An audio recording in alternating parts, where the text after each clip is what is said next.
It is really common for people to get pain that runs from the armpit down through the biceps and kind of to the outside of the elbow and forearm. And that all comes from impingement of the musculocutaneous nerve by the coracobrachialis muscle. That's a mouthful. I know, I'm sorry, but let me show you because it'll explain which muscles you have to release pain along this part of the arm, which is really common, especially with people that do racket sports or just work on a computer all the time. So let's show you the coracobrachialis first. Could be in spasm, but the coracobrachialis is really kind of the key muscle to release. The coracobrachialis is, if you feel back and forth between the coracoid process and the humerus, you'll feel this short little muscle where I'm pressing. And the musculocutaneous nerve goes through this muscle. That's the nerve that goes to the biceps brachii, the brachialis, and the brachioradialis. So if this coracobrachialis muscle is tight, sorry about all the words, but if this muscle is tight, it pinches the nerve that goes to the biceps and also across the front of the elbow. So it's a problem. So you have to release that muscle, the coracobrachialis. So important if you want to fix pain in the front of the biceps. Of course, this releaseology training right now is the shoulder and upper arm section. So this is one of the most key muscles to release in the entire shoulder.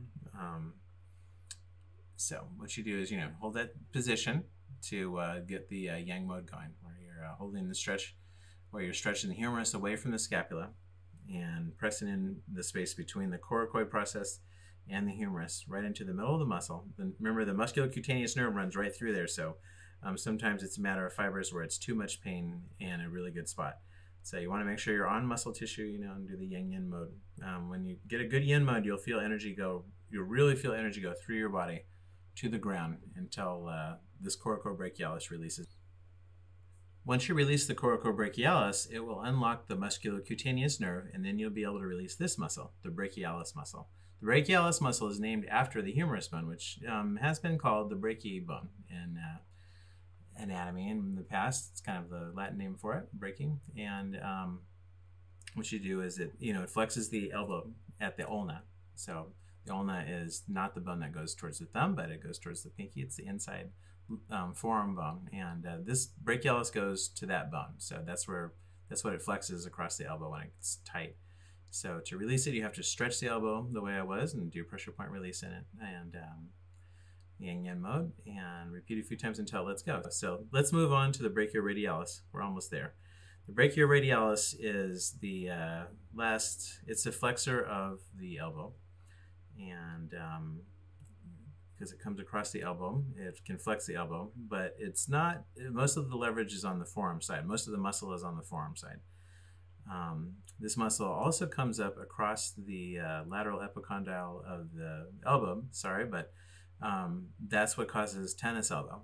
So why? Because it pinches the radial nerve where just before it goes out into the extensors. So people can fish around in the extensor muscles, but you're not going to be able to get the extensor digitorum to let go until you get the radial nerve to be released from the brachioradialis. So now, when you're trying to release the brachioradialis muscle, you have to remember that it attaches to the radius bone, which is the forearm bone that comes in under the thumb area of just before the wrist. And you can find its tendon just right at the end of the radius bone there. And imagine that when it contracts, it flexes the radius, flexing the elbow. So it's a very long muscle. The leverage is sort of working against it. So this is not really a muscle that you use to lift something that's really heavy. But this muscle does sort of stabilize. So once your elbow is already flexed, this can hold your elbow and kind of lock it into a flexed position, like if you're holding a tray or something, or like a tennis racket. And if that elbow is suddenly stretched, it's really easy to tear the brachioradialis muscle, which causes tennis elbow. And if it locks up, like I said, it comes over the radial nerve, which runs to the back of the forearm, and the fibers come over it right at the elbow. Let's also show you the biceps brachii. The biceps brachii is, it goes to the radius. Remember the brachialis? That goes to the ulna. This the biceps brachii has two heads. It's called biceps because it has two heads.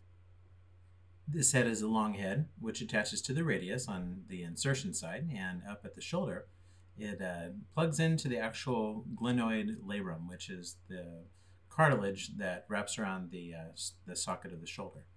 So this really plugs into the shoulder socket. It's the long head of the biceps brachii. It's called long because it takes a turn. It goes kind of straight up, and then it takes a left turn as it goes into the shoulder, which makes the tendon quite a bit longer than the direct tendon that runs straight to the coracoid process. That's called the short head. That runs that way right there. See? That's the short head. Seps means heads. This is the short head. Why? Because it only goes from the coracoid process straight down to the radial side, which makes it shorter than the long head. So that's it. We've covered all the muscles for the coracobrachialis and musculocutaneous nerve group, which is basically the front of the arm, the upper arm. And we're going to go on to another one. So I'll catch you on the next video.